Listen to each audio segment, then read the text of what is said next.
दोस्तों 75 सालों में पहली बार अमेरिका ने खाड़ी देशों में अपना प्रभाव बचाने के लिए भारत की मदद मांगनी शुरू कर दी है, जिसके तहत अब अमेरिका भारत को एक ऐसा ऑफर दे रहा है जो अभी तक किसी भी देश की तरफ से भारत को नहीं मिला। और अगर हमने इस मेगा प्रोजेक्ट पर अमेरिका समेत कई गल्फ देशों के साथ मिलकर काम किया तो इससे भारतीय अर्थव्यवस्था को चीन पर एक काफी बड़ा एडवांटेज मिल सकता है, जिसका इस्तेमाल करते हुए हम न कि सिर्फ खाड़ी देशों में बल्कि अफ्रीका और यूरोपियन देशों में भी अपनी कनेक्टिविटी बढ़ा सकेंगे। साथ ही इससे अमेरिका के साथ भी हमारे संबंध काफी ज्यादा मजबूत हो सकते हैं। दरअसल दोस्तों इस वक्त भारत के राष्ट्रीय सुरक्षा सलाहकार अजीत डोवल सर सऊदी अरब में मौजूद हैं, जहां पर अमेरिका, यूएई और सऊदी अरब के एनएसए के साथ उनकी एक काफी खुफिया बैठक जारी है। और इसी बैठक में अमेरिका ने एक ऐसा मेगा प्रोजेक्ट का ऑफर दिया जो भारत समेत इन देशों के लिए भी किसी ब्रह्मास्त्र से कम नहीं है। दरअसल अमेरिका भारत को यह ऑफर कर रहा है कि हम मिडिल ईस्ट और भारत को अब तक के सबसे मजबूत ट्रेड रूट से जोड़ सकते हैं, जिसे खाड़ी देशों में रेलवे लाइन का एक बड़ा जाल बिछाकर तैयार किया जाएगा। और फिर ये रेलवे लाइन खाड़ी देशों में अलग अलग पोर्ट्स तक पहुंचाए जाएंगे, जहां पर शिपिंग रूट के जरिए इन्हें भारत तक जोड़ा जाएगा। यानी अमेरिका रेलवे और शिपिंग रूट का इस्तेमाल करते हुए भारत और मिडिल ईस्ट को सीधे जोड़ना चाहता है, जो इन दोनों रीजन के बीच में ट्रेड और कनेक्टिविटी कहीं गुना ज्यादा आसान बना देगा। साथ ही इससे हम चीन के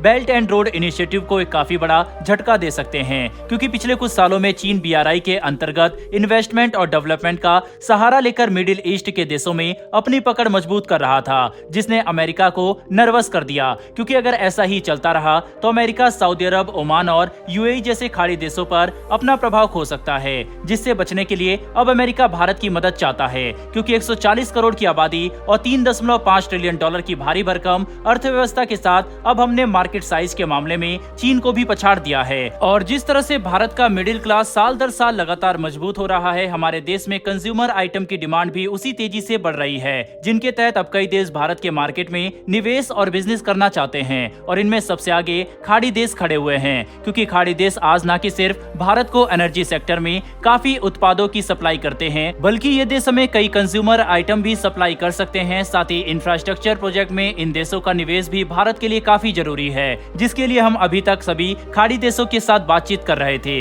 लेकिन अब अमेरिका एक सिंगल प्लेटफॉर्म के तहत भारत, सऊदी अरब और यूएई को साथ लाना चाहता है। क्योंकि अगर अमेरिका का ये मेगा प्रोजेक्ट सफल हो गया तो इससे भारत मिडिल ईस्टर्न देशों के साथ अपने ट्रेड को कहीं गुना ज्यादा बढ़ा सकेगा, जिसमें इस डील में शामिल सभी देशों का फायदा होगा। हालांकि खाड़ी देशों में एक मजबूत रेलवे नेटवर्क बनाना इतना आसान नहीं है, क्योंकि इसमें कई अलग अलग तरह की चुनौतियां शामिल होगी, जैसे कि ट्रेन। लेकिन अब इन सबसे निपटा जा सकता है, जिसके लिए कई बिलियन डॉलर के इन्वेस्टमेंट करने होगी। और फिलहाल इसके रोड मैप पर काम जारी है। बहरहाल बढ़ते हमारी दूसरी खबर की तरफ, और ये खबर भारत के एमका प्रोग्राम को लेकर है, जिसके इंजन प्रोग्राम को लेकर अब एक काफी बड़ी रिपोर्ट निकलकर सामने आई। और इस बात का खुलासा किया गया कि भारत के लिए फिलहाल किसी मौजूदा इंजन के साथ जाना बिल्कुल भी अच्छा ऑप्शन नहीं होगा, बल्कि हमें एक क्लीन सीट इंजन को ही डेवलप करना चाहिए, जिनका इस्तेमाल हम हमारे भविष्य के छठी पीढ़ी के फाइटर विमानों में भी कर सकेंगे। क्योंकि 5वीं पीढ़ी के फाइटर विमान अब एक हकीकत बन चुके हैं और 6th जनरेशन फाइटर जेट पर काम तेजी से जारी है, जिन्हें विकसित करने के लिए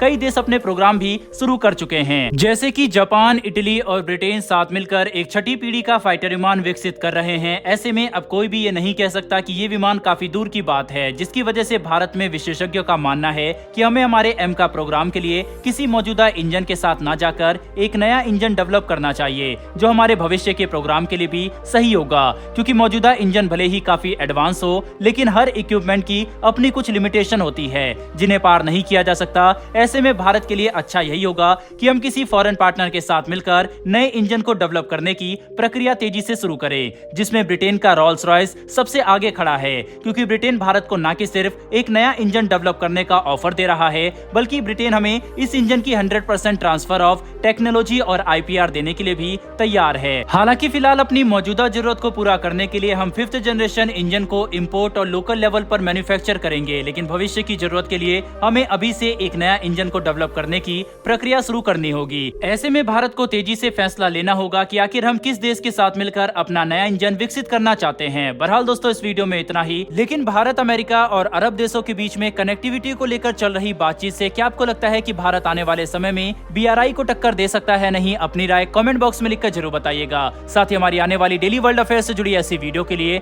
चैनल को सब्सक्राइब कर बेल नोटिफिकेशन अवश्य दबा लें। फिर मिलेंगे ऐसी एक नई वीडियो के साथ। धन्यवाद। जय हिंद।